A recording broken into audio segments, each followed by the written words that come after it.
Hi everybody, my name is Dr. Lee Fitzgerald. Welcome to the Dr. Lee Fitzgerald Show, the new show. And I want to introduce I started to say guest. She's more than a guest. She's a co-host, Mary Joy. How are you doing, Mary? I'm glad to be here. This is an Are you really glad to be here? Yeah, I am. I would not tell a lie to you. Okay. Right? So, we're going to start with talking about you. I wanted to talk about you first. Okay, well then go for it. I'm easy. Okay. And we need to tell the audience, though, this is the new Lee Fitzgerald Show.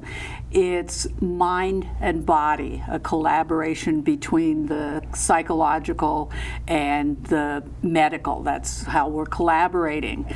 You, a psychotherapist, and have been in medicine for a long time. I'm a patient advocate. What's a patient advocate? That's it's like a new term, right? It's a relatively new term in medicine, but whatever patients have needs in negotiating the healthcare system, helping them get the very best out of our healthcare system. There have been a lot of changes in our healthcare system, and this is how patient advocacy came about, to help use the whole system. Were these changes positive or negative? You said there's been a lot of changes. I feel they've been very positive. Really? And I thought you were going to say they've been negative, the changes. No, I would say overall, but what I think is so important, and this is something I've done in medicine for a long time, is education. Our patients need to be educated about their bodies, about themselves. Because you know, the old way, when you go to a doctor, when I go to a doctor, you know, the doctor is God. Yeah. And you don't question God, you don't question, he's the authority, and you just so do what you say. You waste your 10 minutes there, basically. Okay. Unless you're prepared to present why you're there, your list of medications, give him a clue. He needs some feedback from the patient. He needs some feedback from the patient.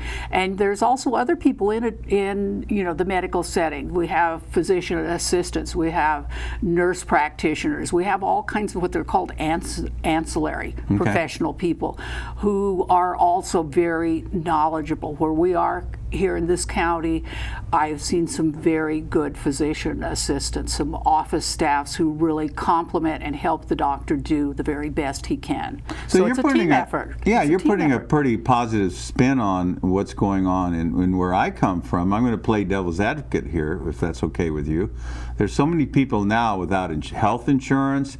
There's so many people not only losing their homes, losing their jobs, where they lose their health, and they get so distraught that if they get a disease, they go, I got to stay healthy. I can't go to a doctor. Yeah. So, and you're putting a more positive slant on it. Absolutely. Explain, sell me on that again. Why do you think it's getting better? And remember, there's a lot of people going to be watching this, so make sure everything is factual. And I'm talking to myself when I say that. Well, I think the internet has made a huge difference in healthcare. Also, there's a lot of crazy stuff on the internet, but if you begin to search for something, if you want to learn something about your digestive system, about a disease, about a symptom, you can go on the internet and you can have some pretty good questions ready for your doctor. You can know the tests that maybe he's going to want to do.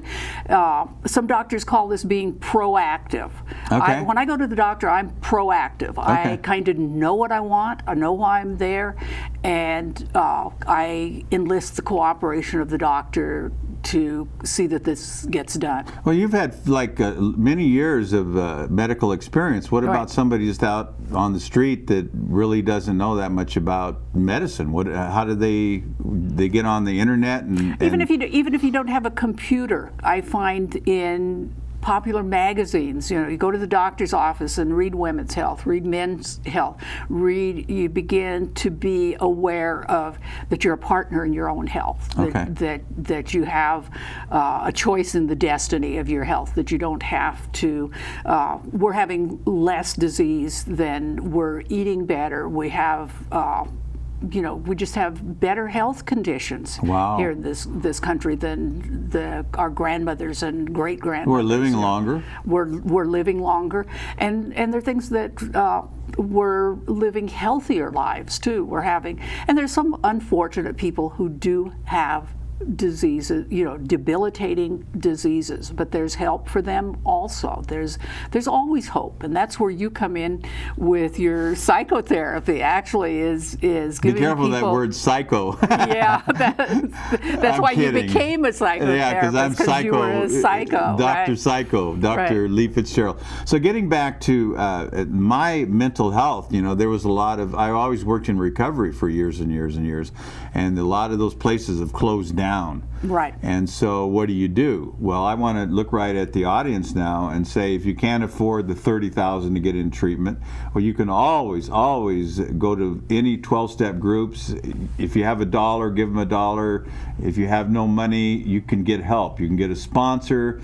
There's always ways to really deal with drug addiction and alcoholism besides being a millionaire and having all the money to do it. So Right. everybody can get help now. And you're saying that's the way. Those people in the addict alcoholic's life, there's Al-Anon for them. It's still the wives and the wives and the girlfriends. girlfriends and the children. There's help for them too without money. And I want to talk about that for a minute because we're kind of jumping around a little bit, but I want to do that. I want to get into the mental health. But even if you are a wife of an alcoholic, you can go to Al-Anon and you can really get yourself some good help. You can do the 12 steps yourself, and no matter what goes on with the alcoholic, if he or she chooses not to drink and you're in terrible stress, you can find compassionate people that will love you, and you will get a healing right there in the 12-step groups of Al-Anon. So I wanted to put that out too. Yeah.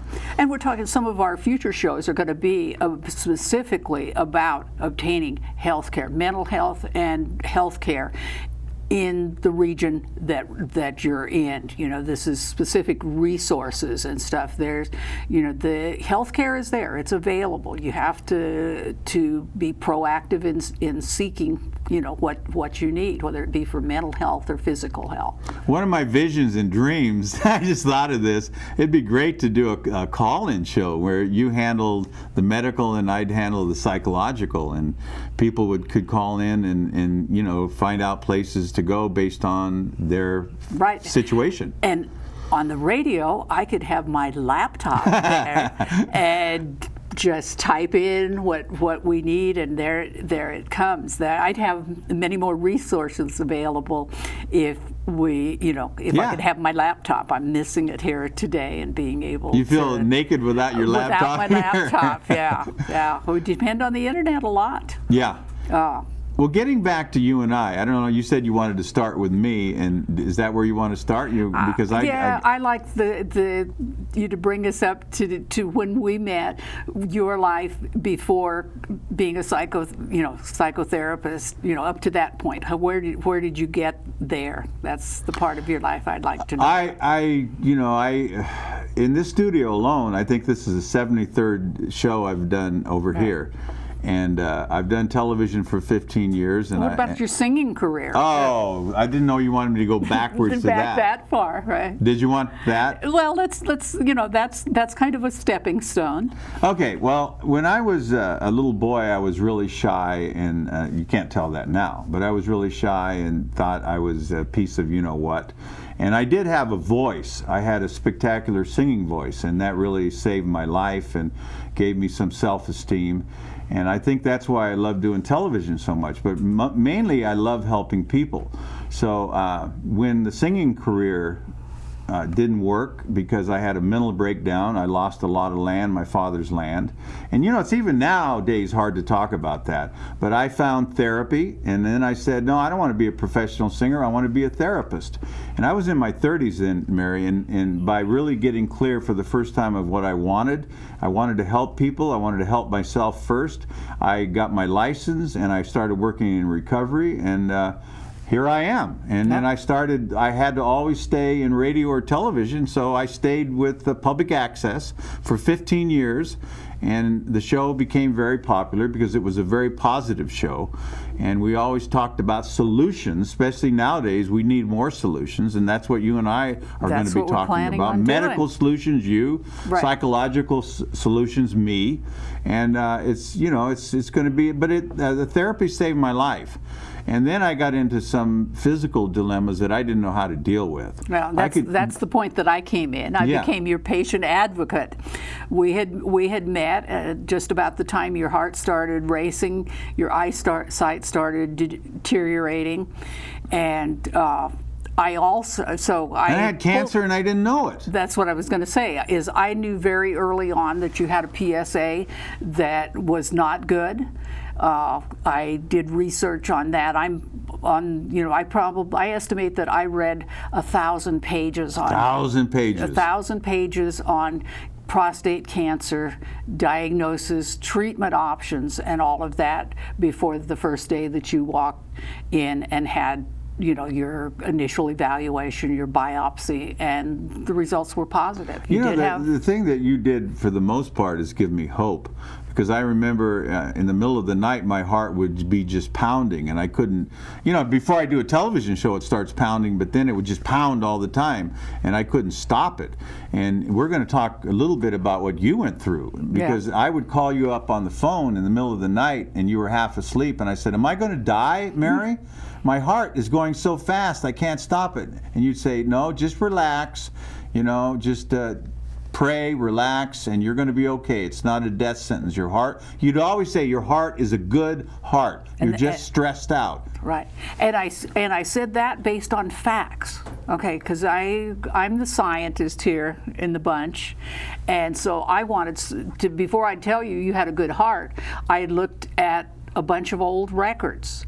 I looked at a bunch of EKGs, echoes, studies that you'd had done before you had your hip replacement surgeries. So I was very confident that you had a good heart.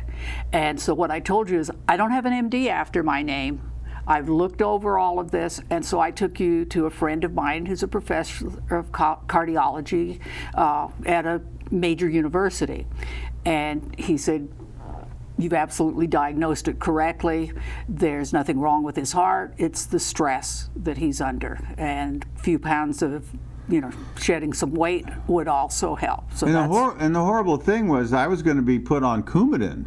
Wow. And I was told that, without mentioning names, because I'm not about that, I'm about solution, I was told that I had leaky valves in my heart and I was going to maybe have a stroke. Yeah. And so you said, let's get a second opinion. Right. And that's important, right? I mean, it's always okay to get second opinions for anybody. It certainly is. If you feel you didn't feel right about it, and I felt, even being in the medical profession, I saw more red flags than you did.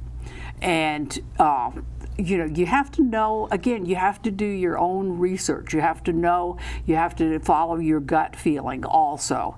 And that's what we did, and that's what second, third opinions are about. If you question, if there's something that doesn't make sense to you about a diagnosis, about a treatment, you question it. How do MDs usually handle somebody that comes to them and say, "I want a second opinion"? Do they get angry or what? I see more and more, and we've talked up this show a lot, and I've had very positive responses about doctors who patient education is important to them. They want patients to be a part of the treatment plan. I see there's a few of them left. There's a few old school doctors who say don't question my word. This is what it is. But by and large, there are doctors out there who want you to participate in your health care. And that goes back to the theme of the show. The mental part really goes along with the physical part, because I also am a hypnotherapist, and I know that there's a lot of my patients that got really good help over getting mentally sound and with hypnotherapy. And so it's really valid, and it's a valid truth to put both the medical and the psychological together as one. Okay. Well, I'm seeing more and more studies that, again, the state of your mind, the state of your emotions, all of these things come into play in your overall health. that our mind our mind and our emotions affect our health. You know, not only did you see with increased heart rate, you can sit there and do the biofeedback thing. Tell them about what I do. It really infuriates you. I get my blood pressure thing on 50 times a day.